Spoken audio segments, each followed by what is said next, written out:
afternoon, everyone, and welcome to this presentation and, more importantly, discussion on the Every Student Achieves Act, or Succeeds Act, ESSA, and our Nuts and Bolts series here at NAESP, which aims to cover a variety of topics in the new law, such as early childhood and shifts in the federal accountability system, and explain in greater detail provisions and how they can be applied by states, districts, and schools. We're here to boil down some information in the new law around principals, our favorite topic, and other school leaders who care about how we'll be putting this new law to good use to the benefit of kids. My name is Kelly Pollitt, and I'm the Chief Strategist in Policy and Alliances here at NAESP.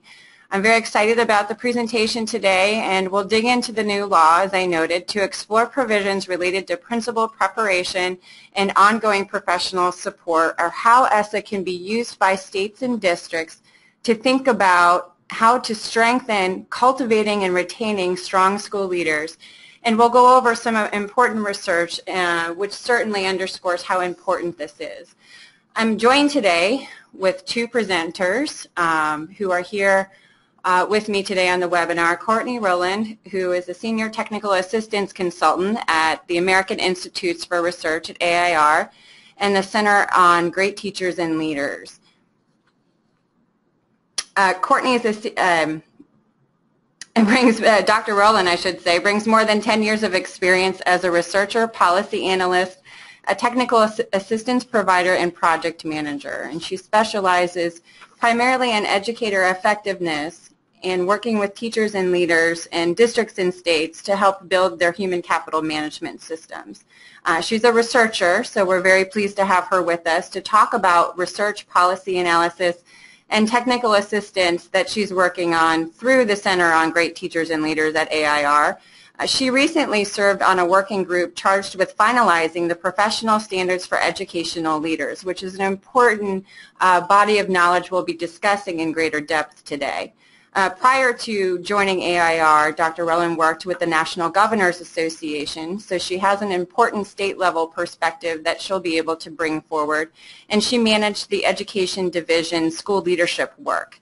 Prior to that, she was with Learning Point Associates, and she managed projects, including some content development for the Center for Educator Compensation and Reform. So welcome, Courtney. Also joining us is Devon Horton, the Deputy Superintendent of East St. Louis School District 189. He'll be providing some background about how a district is tackling the important issue of principal preparation and ensuring an effective school leader in every school. And I'm particularly happy to have him here because he is indeed a turnaround leader and noted that he has an unwavering belief in the potential success for all children, and we couldn't agree with you more. He's a native of Chicago, Illinois, and he grew up in the hardened climate of Southside Robert Taylor Homes housing project. He has extensive experience in Chicago public schools and comes to us to share his perspective as a student and elementary school teacher, an assistant principal, a principal, an assistant superintendent, and now the deputy superintendent. And his hard work and perseverance is truly his success, his proven formula for success. He was named Assistant Superintendent of Secondary Education in June 2014 in East St. Louis District 189, and it was recently promoted to Deputy Superintendent. Prior to that, he was in East St. Louis, serving as the principal at Wendell Phillips Academy High School, where he received recognition at the national and state level for his success in turnaround leadership. So important, and as you heard, they're both here today to share with us their perspective on this important topic. Devon, if you want to go ahead and say hello to the crowd so they can hear your voice, and Courtney as well. Welcome, everyone. Hello. Thank you all for joining us. We're excited about this webinar today. All right. So let's dig in a little bit. I'll share with you what we're going to cover today. Again, we'll be noting a couple of provisions in the Every Student Succeeds Act, ESSA, which really talk about how states and districts can pull down specific use of funds and really support the role of principals, thinking about state and district-wide systems of support, program quality, and other factors that are so important to ensuring success in cultivation of strong school leaders. We'll also cover the research and evidence, as I noted, and the professional standards.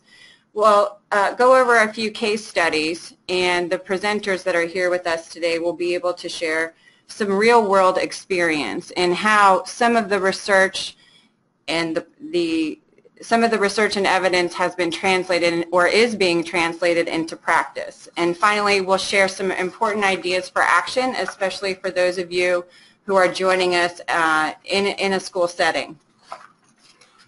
So to begin, for those of you who are unfamiliar with NASP's work surrounding ESSA, over the past 10 years, we've been working on the reauthorization of ESEA, now known as ESSA.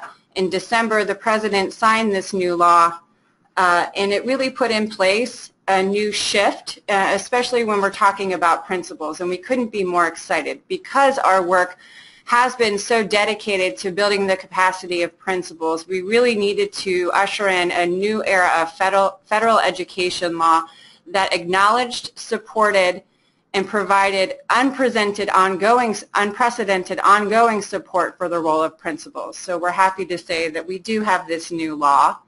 And it's important that the law recognizes some of the body of knowledge that has been amassing over the past decade, really looking at the role of the principal in school leadership. And there are a few findings that really inform the development of policy. A couple of those are noted here, and specifically that Devon would know effective school leadership is second only to teaching among school-related factors, and certainly that leadership has the greatest impact that schools have in schools that have the greatest needs. A lot of this research can be found on the Wallace Foundation at wallacefoundation.org/knowledge center. So we encourage you to become familiar, especially for those of you who might be joining us from a policy background. This research and these other factors and findings, if you move forward a little bit, there we go. A couple of these findings, which are also important to know, include the ripple effect that has been that has really substantiated the indirect correlation between principals and student achievement. While they're second to teaching, there is a tremendous impact in a school community when you have a strong leader because of the issues related to school conditions and climate that are in their control. As we noted, in schools that have challenges, whether it be poverty or community relations and all of the above, principal leadership can have a tremendous impact. Go ahead and advance. And also to inform the policy, we looked at some important information from practitioners themselves. In 2013, we used some of the information that the U.S. Department of Education had been putting out, really looking at how is it, given the importance of the role of principals, how are states and districts putting in place support for their role in schools and differentiating that support separate from teachers. This was an important policy consideration and information that we actually found showed that only merely 4% of federal funds are used to support the role of principals. And that has pretty much been a consistent percentage over the past decade. We found that when states and districts took a hard look at how they're using their Title II funds, which is primarily the vehicle in federal education law that supports educator effectiveness and development, very little is spent on principals themselves directly. And again, that was very consistent with some of the findings that NASP had from its own survey work, again, in representation of the 20,000 pre-K-8 principals who are members of our association. We were hearing roughly 60% of them spending less than 1% of their work in any sort of state or district-sponsored professional development. And again, you can see that almost half report that their district was not really tailoring their own professional, sustained, job-embedded learning that would lead to a trajectory of growth and success as an effective school leader. So these were important facts and figures that we took into consideration as ESEA was being developed, and of course ESSA reflects a strong recognition and support for the role of principals. A little bit about those priorities, as you can see at the top of the list, was that we wanted to ensure the new law would in fact differentiate that support because policy had traditionally commingled teachers and principals together. So here we are. We have a new federal law for those of you who are still becoming familiar with various provisions across the new law. We have a website, if you go to naesp.org, that uncovers a lot of details across Title I, Title II, through Title IV. But again today, looking at the new changes and opportunities that are afforded in the new law, we're talking about professional development and preparation specifically for principals. So this slide is really a snapshot. If you look at the former statute, No Child Left Behind, and now ESSA, you can see areas of opportunity to really reset and refocus some problematic areas, or areas that had traditionally been problematic for principals and schools and others. And you can see that there's a tremendous amount of opportunity and to change those policies and reorient them in ways that would better support educators and practitioners. So this is a slide that encapsulates a lot of contemplation right now about ESSA. As many of you may know, right now states and districts have a planning and consultation process underway. This is a point in time when states are taking a look at the new shifts in authority and in accountability that they're now responsible for. Again, the new law really takes what was previously a top-down federal accountability system and provides states and districts with new decision points. That means new areas where they have more authority than ever before to direct how they want to invest in programs and interventions to better support schools. The federal government has new limitations, and by federal government we're talking about the U.S. Department of Education and their ability to intervene in school improvement.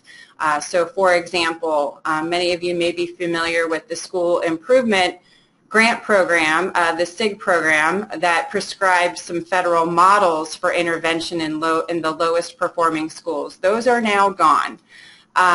We have some new important shifts with regard to accountability systems that are moving, or at least the law prods states, to move away from just using a one snapshot in time test score approach to accountability, and really looking at growth and how you take a multi-metric system and really illuminate the progress that our schools are making.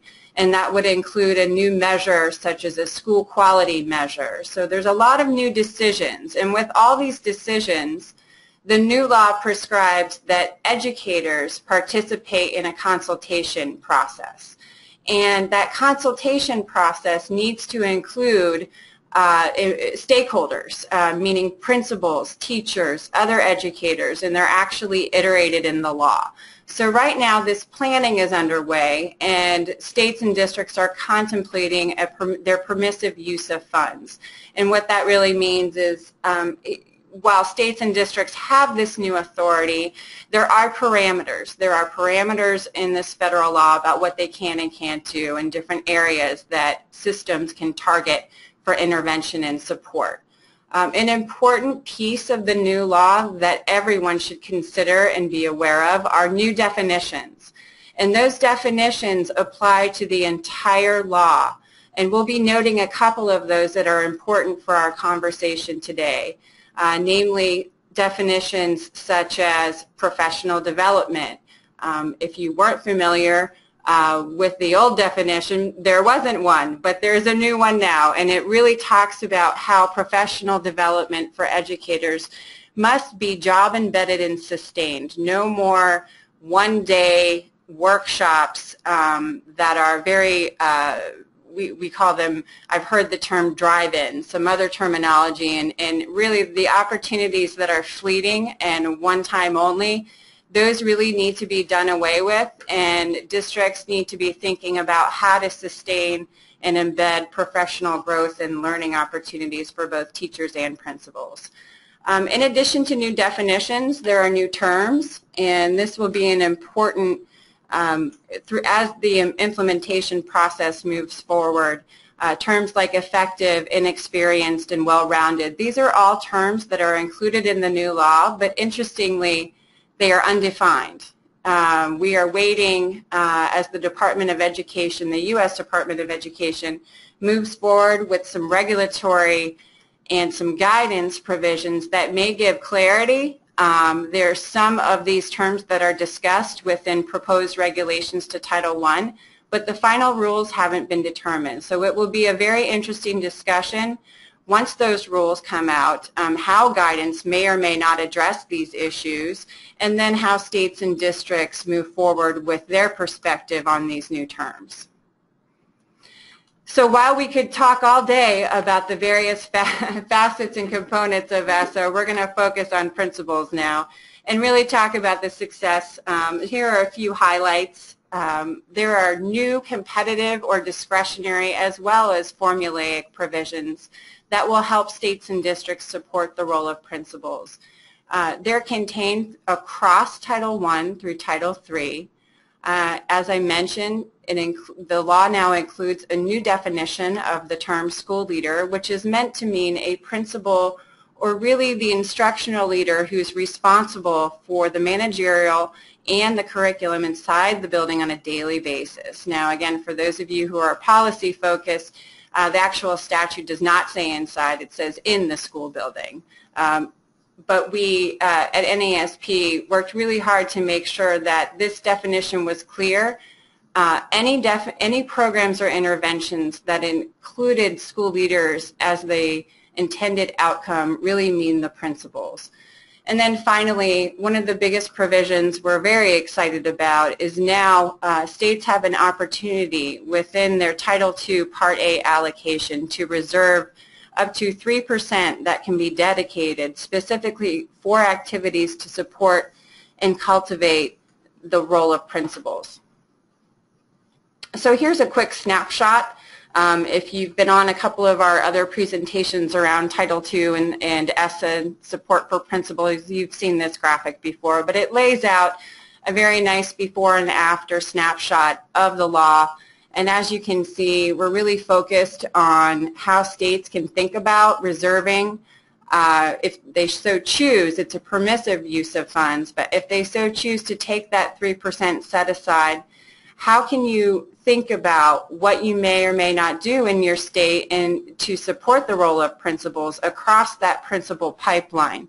And when we say that, what we're talking about are really efforts to support recruitment, preparation, and the provision of ongoing sustained professional learning. So again, this 3%, that's a significant number when you're talking about 3% of millions of dollars of a state's allocation. So we hope they'll take it. Just looking at where states can invest, as I mentioned, this slide talks a little bit more in depth about the use of funds.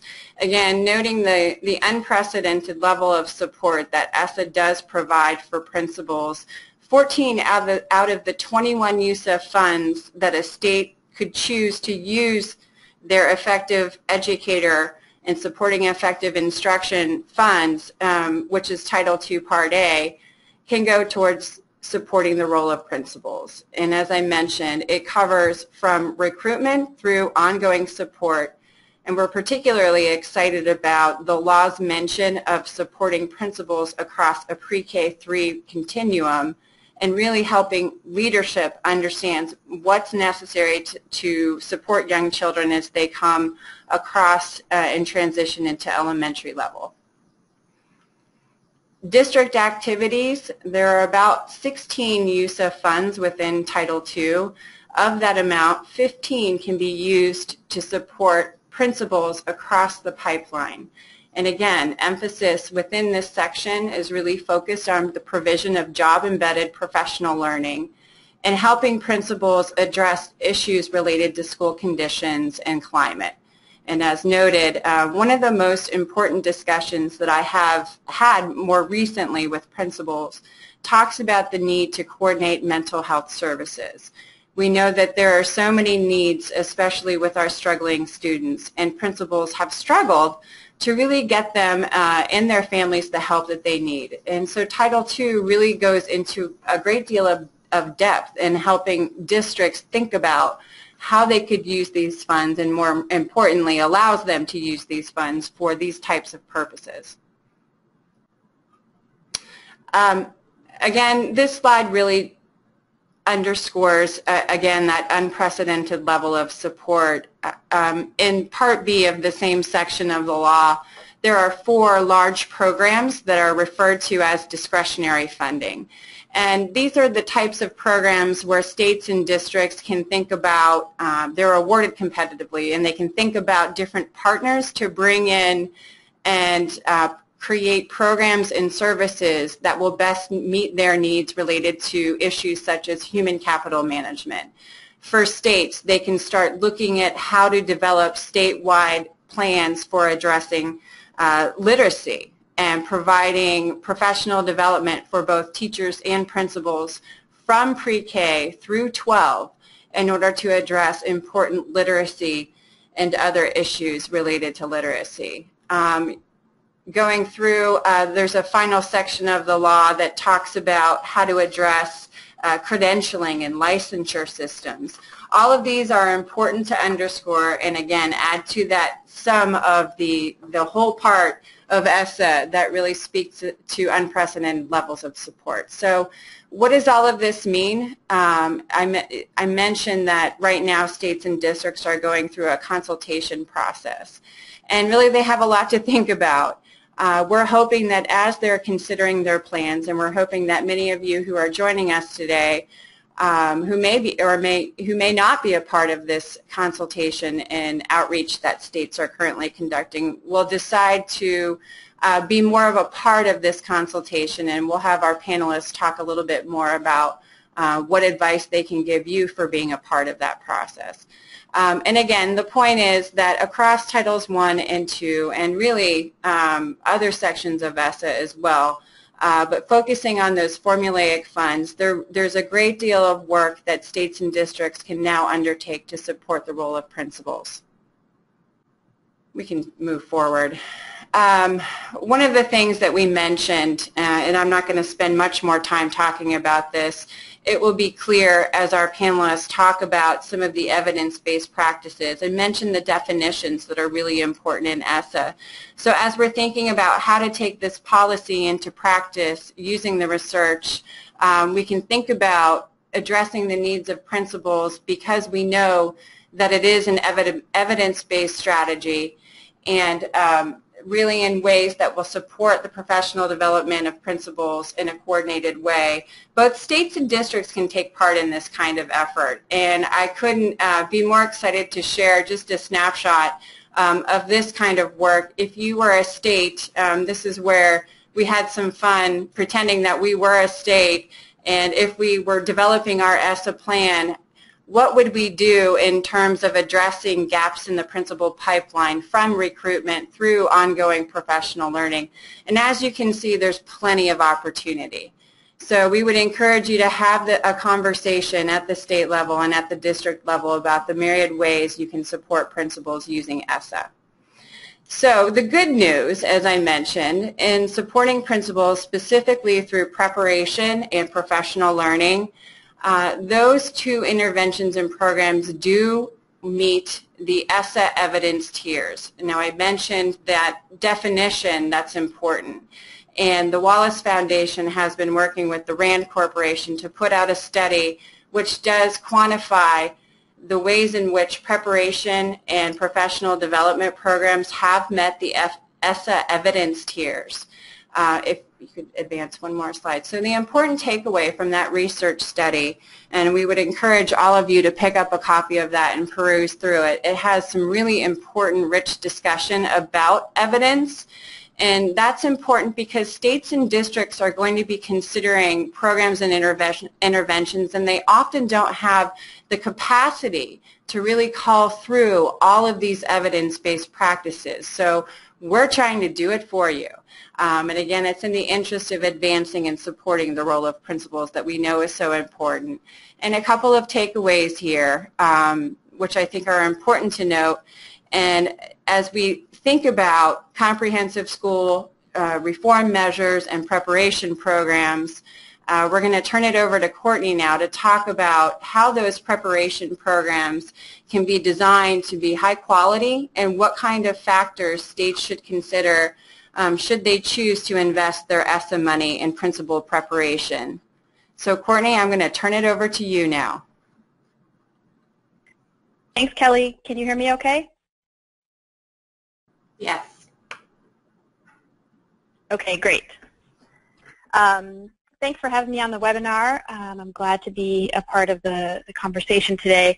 And before I kick things off, I'd like to give a quick thanks to my colleague, Erin Butler, for helping develop a lot of the content and the resources that will be in the slides that I'll present today. Erin could not be on the webinar. Next slide, please. So as Kelly mentioned, I'm going to wear my GTL Center hat for today's presentation. And quickly, for those of you who are not familiar, the Center on Great Teachers and Leaders is housed at AIR, and it's a partnership with CCSSO and Public Impact. The GTL Center is one of 7 national content centers that's funded by the department, and we serve regional comprehensive centers and states to do a lot of things that Kelly mentioned in the introduction, but our mission is here on the slide if you'd like to take a look. Next slide, please. So I have 3 goals I'm going to try to meet in my comments with you today. The first one is that I'd like to spend a little time discussing what I consider still pretty new professional standards for educational leaders, the PSAL. I'll provide you with some examples of how the PSAL might be used in state and district policies or programs or practice. And then I'll spend just a brief amount of time, because Kelly's introductory slides were so comprehensive and good, sharing some key considerations and opportunities in ESSA for using these evidence-based standards to drive systems of training, development, and support for principals. Next slide, great. So before we begin with that, and again, Kelly did a great job with this, I want to anchor this conversation in the evidence. As Kelly mentioned, I do research. That's part of the work that I engage in every day with the GTL Center. And I'm guessing if you've joined this webinar, you know the bullets that are up on the screen to be true. And if you need any citations for the evidence that Kelly mentioned that a lot of districts and states are needing to compile, those are all going to be on the final slides that are part of my presentation. But you know, the reason we're talking about school principals now in a way, but I think we haven't in the past, is because there is such an important group of educators for both teaching and learning, and the research is really compelling. And the recent research over the past, gosh, just 5 to 7 years really shows us that. Okay, next slide, please. So let's talk a little bit about the PSAL, the Professional Standards for Educational Leaders, which were finalized and released late last year in October. Like I said, they're really still relatively new, pretty new, and I think they're slowly having an impact on the field. And the impetus for generating these new standards, I think it's helpful to sort of have some context here, really emerged out of the ways in which principals' jobs have changed so dramatically over the past 10 years, including, not to mention some of the major reform efforts that principals have been responsible for implementing at the school level, including evaluation systems, new student standard systems, and with all the research that Kelly and I have shown on the past slides, I think you couple the way the job is today for principals with all of this compelling research, particularly the role of principals in high-need schools, and it's really calls attention to the fact that we need these new more modern standards. And standards are really important, right? This is a great quote, I think, from Paul Manna, who wrote a report for the Wallace Foundation last year on state policy and school principals. And I think there's a nice quote in the actual PSAL standards document that further supports Paul's words here. It says, you know, standards inform government policies and regulations that oversee the entire profession. They articulate the scope of work and the values that the profession stands for. They suggest how practitioners can achieve the outcomes that the profession demands and the public expects. I think, you know, these two quotes really illustrate the important role that standards can play in sort of having these evidence-based, strategic, and comprehensive talent management systems. Okay, so a quick recap. Again, I'm sure many of you know this, but most states use the 2008 ESSA standards, either in whole or in part. They've adopted them or adapted them. They use them as their framework for their school leadership standards. So that's kind of the backdrop that was in place before the new PSAL standards came on board in October of last year. And if you'd like to know what school leadership standards are in place in your state, you can consider going to this website. The link is there on the bottom of the page, and sort of cruise around the school leadership standards interactive map that we have on the GTL Center's site. We developed this last year with support from the Wallace Foundation, and it's, as you can see, a really easy to use interactive state map that you can look at your state's information, or you can compare across states. And good news, we have plans actually this year to enhance this map even more, to include policy information on preparation, principal supervisor standards, another really important emerging area in this work, and principal evaluation. And I probably should have shown you this slide a little earlier. This is just, oh, go ahead. There you go. This is just a screenshot of the front cover of the new PSAL 2015 standards document. But I've given you the background on that. So let me give you a sense of what's in the new PSAL and spend a little time comparing that set of standards with the ESSA 2008, since that's the primarily the piece or the framework that informs most state school leadership standards at this point.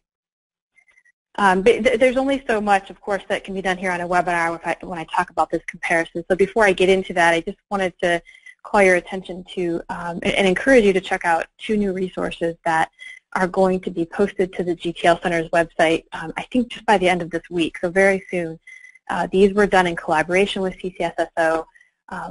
One is the picture you see there is the front cover of both resources, but there's actually two different pieces. The first one is a detailed crosswalk of the PSAL with the ESSA 2008, which I'm going to give you a taste of here in a couple minutes. And then the other, which I think will be really useful for states and to some extent districts, a toolkit that provides a step-by-step process for aligning current school leadership standards with the PSAL, so you can really see where there are gaps or overlap or opportunities for enhancing current school leadership standards in districts and states. So here's the two sets of standards side by side. It's like 2008, PSAL 2015. At the most sort of basic level, you can see that ESSA 2008 has 6 overall standards, and the PSAL has 10 standards. And I have a couple of slides after this that you can just go to this first one here. Yeah, thanks. That provide just a handful of thematic areas or sort of reflections on the differences between the two sets of standards. You may have noticed others in your examinations of them. I think, one of the ones I'll call attention to here on this slide is because I do work with teachers and in the teacher policy arena as well. I find that there's a much greater emphasis in the PSAL on what it says here, human relationships, but just this notion of the principal's role in managing educator talent. If you look at standards 6 and 7 in the PSAL, that really calls attention to the important role of principals as instructional leaders, which I think we've learned a lot about through the research over the past several years. Another handful of bullets here that articulate some of the differences between the two sets of standards.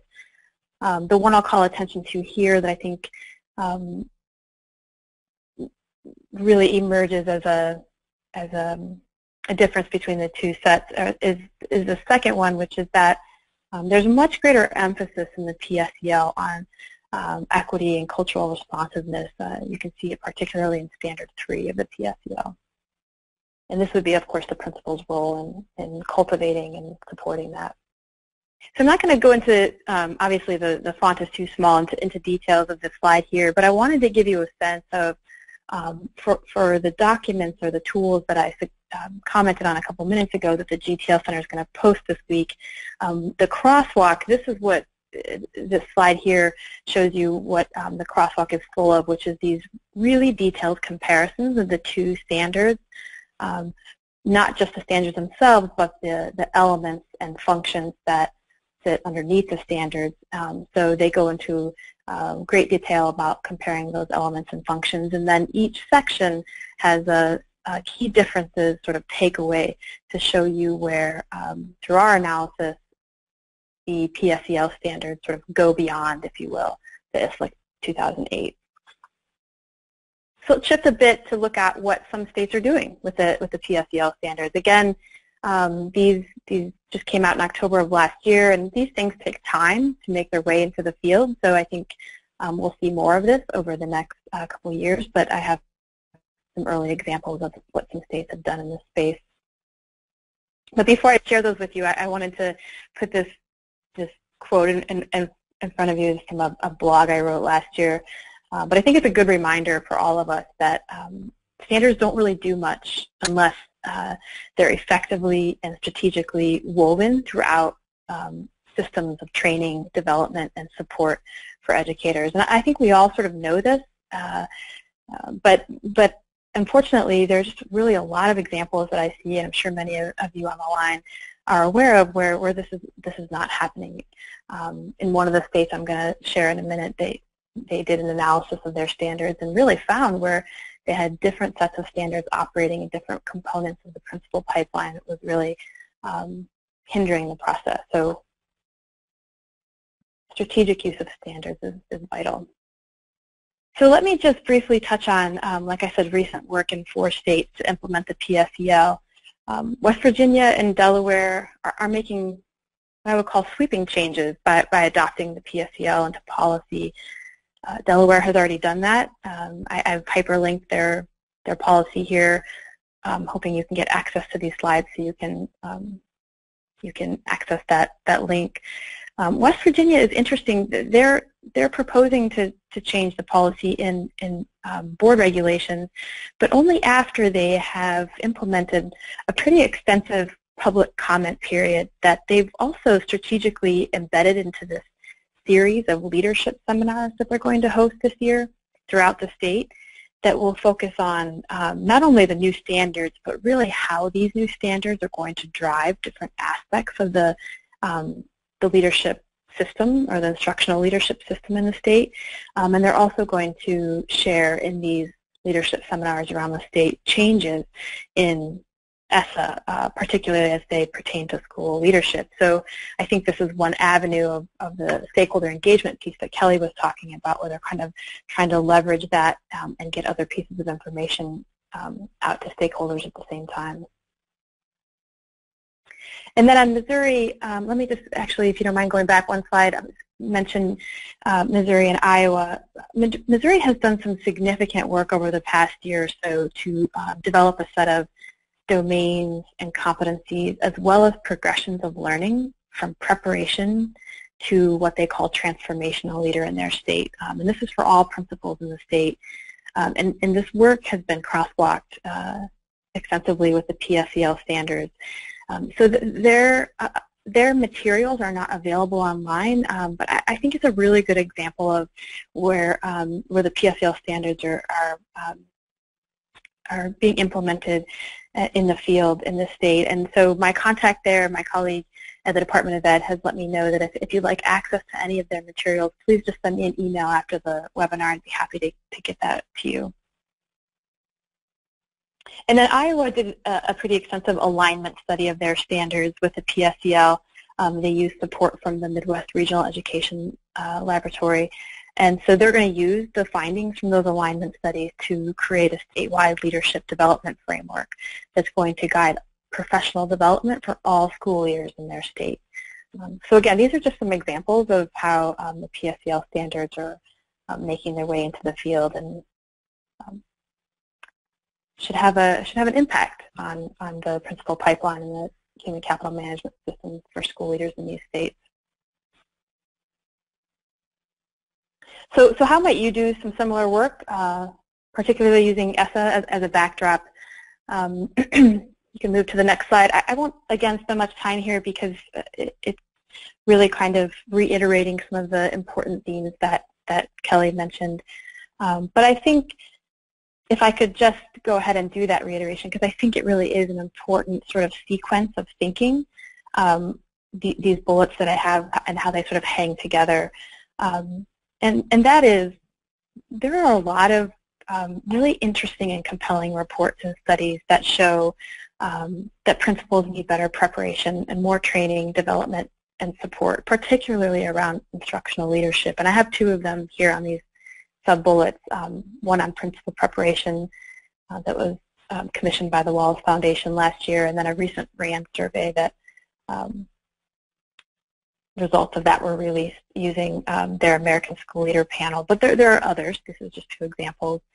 And these reports really detail the need for mentors and supervisors who will provide consistent feedback on how principals can support teaching and learning at their schools, and the need for this recurring PD that Kelly was talking about that will provide principals with concrete strategies for how you support your teachers and improve instruction. And I think the link here is that, again, as Kelly mentioned, there are a lot of opportunities in Title I and Title II to do this work in both sections of the law, and Kelly really laid those out quite well. And yes, there are these new evidence requirements in ESSA that vary depending on which section of the law you're referencing, Title I or Title II. But again, that's where you want to look to resources like the RAND report that Kelly mentioned, or NAESP or NASSP, or the GTL Center, or other resources to help pull together that kind of evidence, because that should not be a barrier to doing this work, because the evidence exists around school leadership. So I just wanted to reiterate those points and remind you of how those pieces can sort of work together.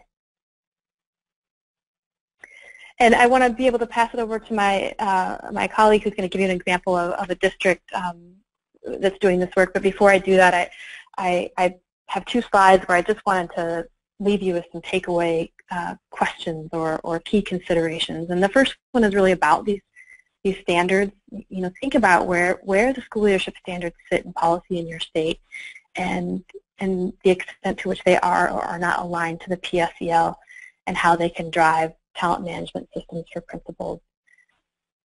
And then secondly, you know, really thinking about Kelly's introductory comments, and you can go to the next slide. What are the next steps in your state and districts around supporting school principals going forward? What are their biggest needs, and how can you use ESSA to do this work, leverage ESSA to do this work? There's a lot of flexibility in Title II and Title I to support school principals around these issues.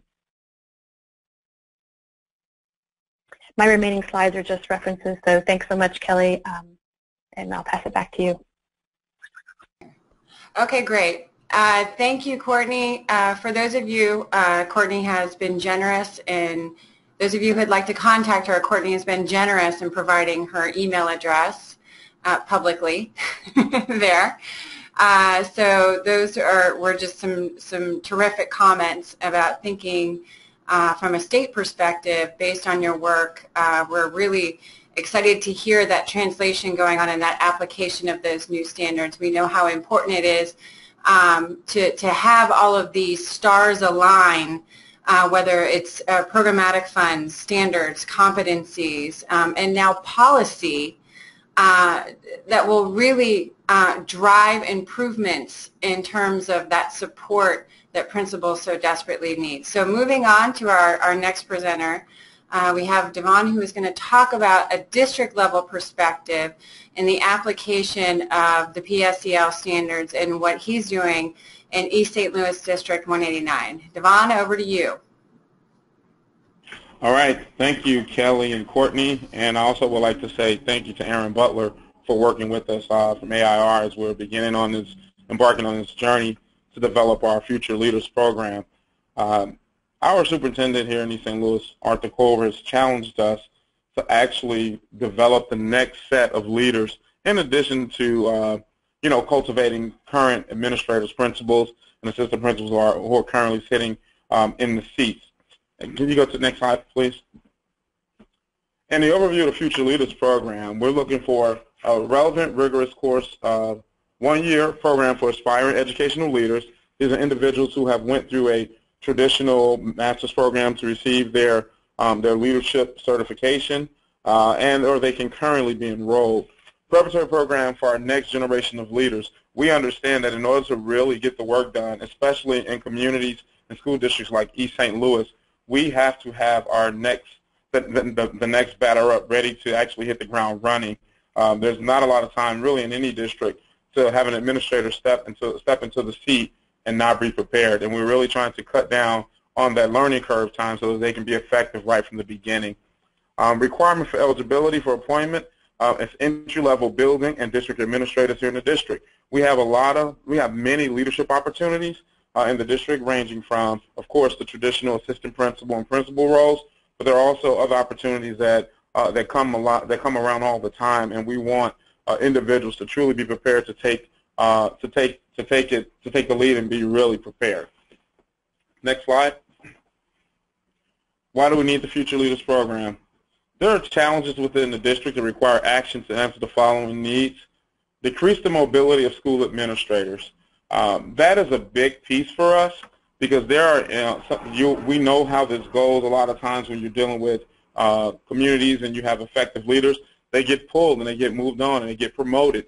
And unfortunately, in some instances, some administrators that currently may be serving really don't have the capacity, and we can't afford to keep those individuals in that seat if they're not going to grow and get better. So you have to make sure that you have that bullpen prepared.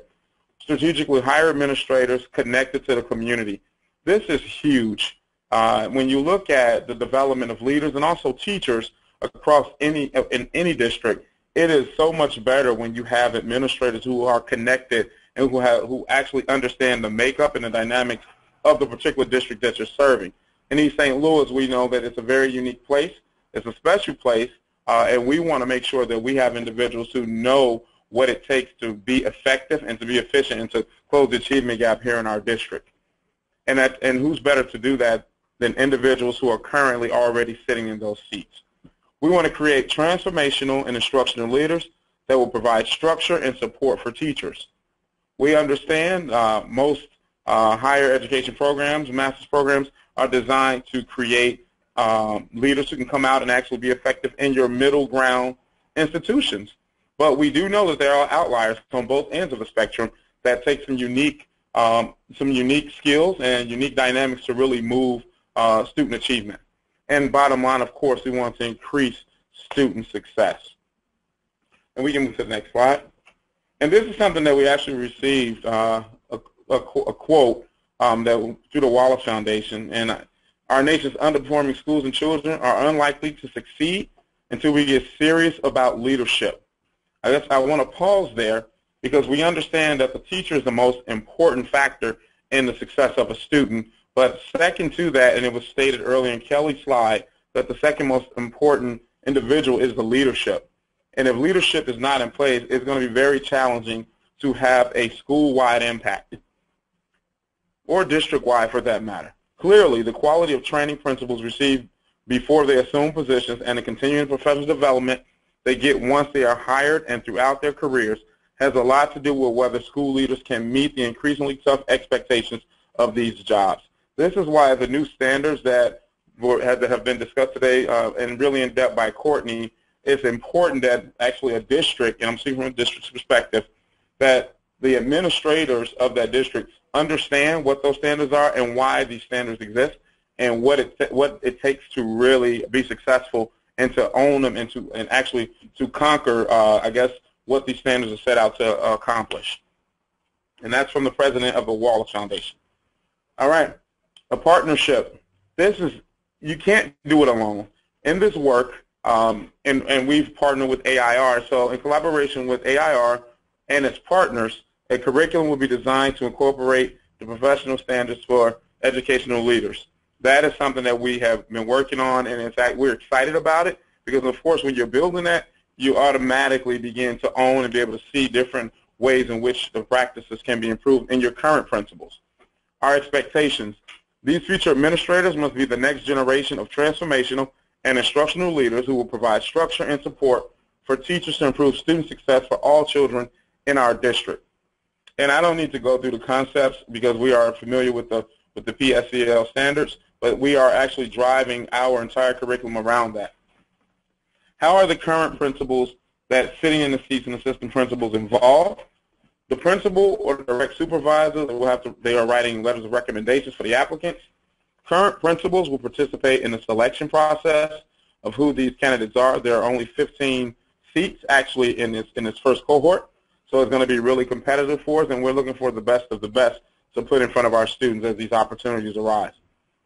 All first-year campus administrators, so if you're in our district and this is your first time sitting as an assistant principal or principal, and in this case you're sitting in as an assistant principal, you're actually going to be a part of this cohort. So in this actual first group, you're going to have aspiring administrators as well as first-year administrators, and I think it's a great opportunity for the first years to really share some of the successes and some of the struggles that they have in their first year in the seat, as well as having them to really. I mean, I'm just going to be honest. We didn't do this with them in the past, where we really gave them these standards and we supported them and we took them through a curriculum where we can actually improve their practice and get them to understand. So now we're really trying to cover our ground in that area.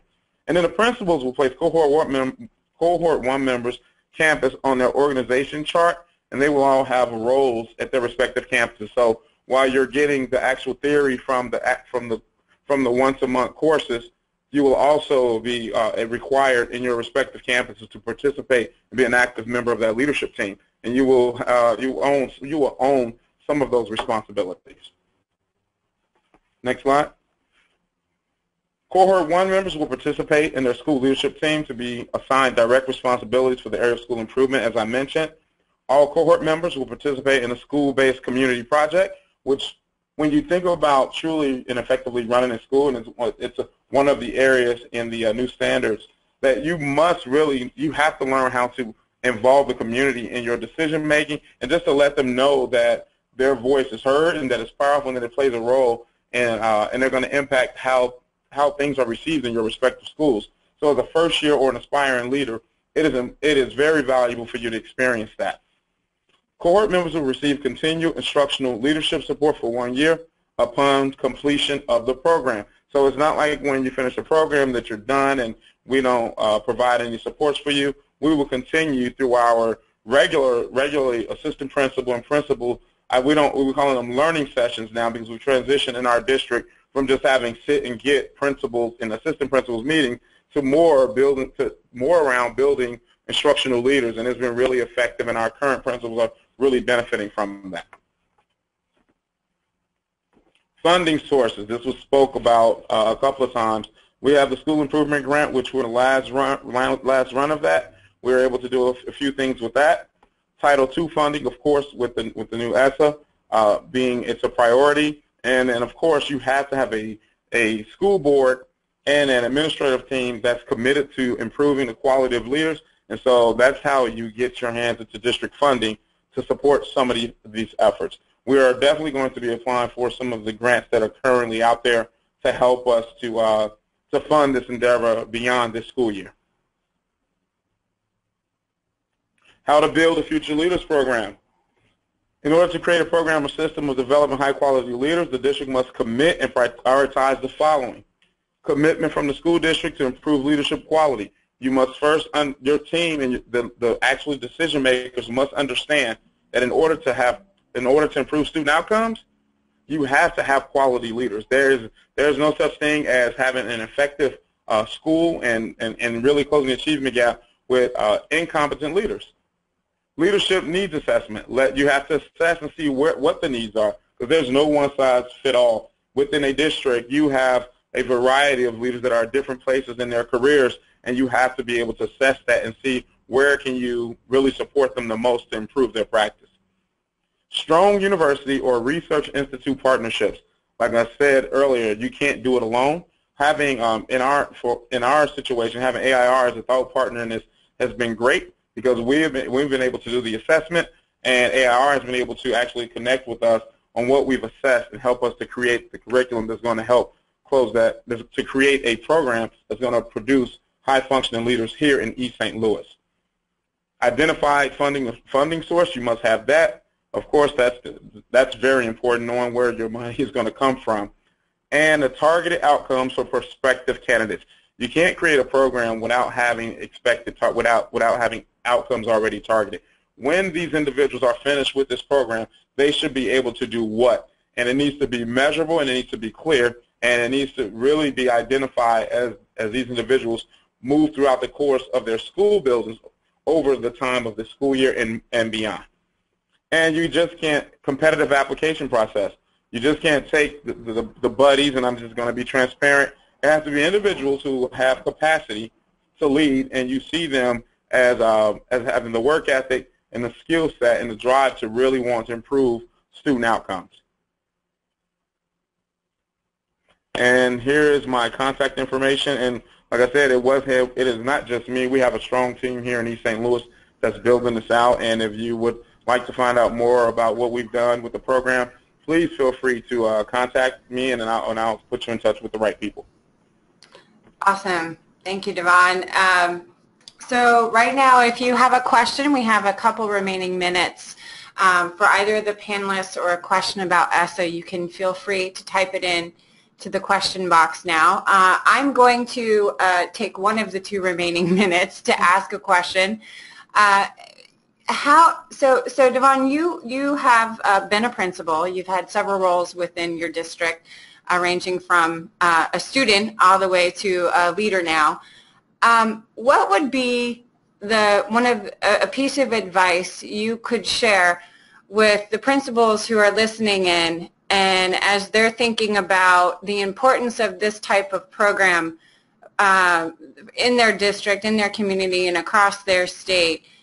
What would you say to them in terms of being a part of this consultation process, since the time is ripe, as I was noting, in terms of the new policy environment that really promotes this kind of work? So what would you say to them?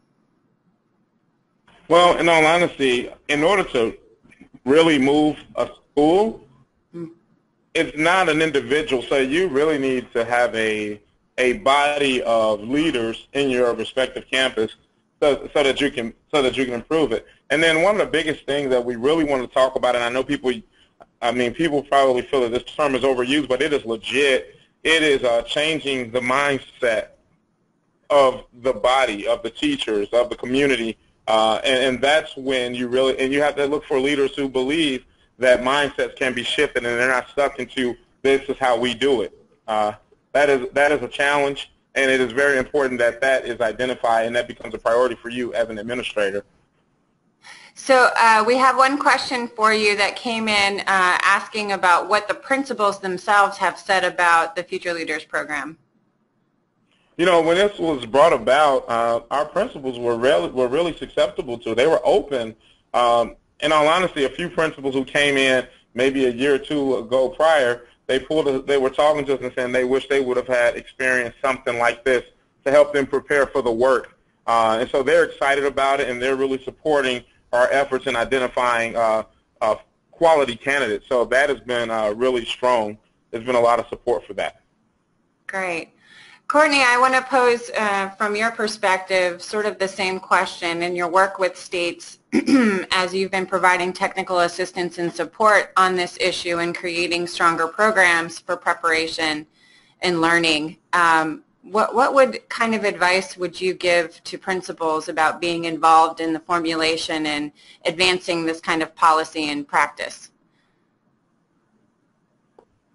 I think the first thing I would stress is something that you mentioned, Kelly, in your introductory comments, which is there are a lot of components of ESSA that require states to engage districts and school-level folks in conversation and communication as they develop their ESSA plans.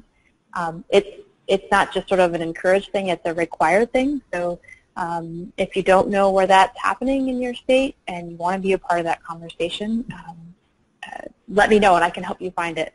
So that would be one thing. I think more broadly, in my work in this area over the past several years, I think it's a matter of, and it's sort of what Devon was saying, and this isn't speaking just specifically to principals, but more around state and district policy. We really have to put a premium on this group of educators in a way I think that we haven't in the past, and that requires policy changes. It requires using resources differently, and it requires sort of shifting culture and conversation. And so that's a big takeaway for me as this as ESSA sort of rolls out and we have the research and the standards as a backdrop. Well, we couldn't agree more. One clarification related to some comments that were made earlier about the School Improvement Grant Program. I just want to make sure that there was no misinformation that was conveyed. There's still a school improvement program that involves supporting the lowest performing schools in a state, but it's not called SIG anymore. It's now the School Improvement Capacity and Improvement, I believe, is the overall program name, but that's a whole other webinar presentation that we'll be covering. And again, it's an important topic and certainly one in the context of leadership that we'll be having. So we're at the top of the hour and just a little after, so I appreciate all of you who have hung around and stayed a part of the discussion. We will work to answer some of the questions that are coming in now separately, but thank you all and have a great rest of the afternoon. Take care.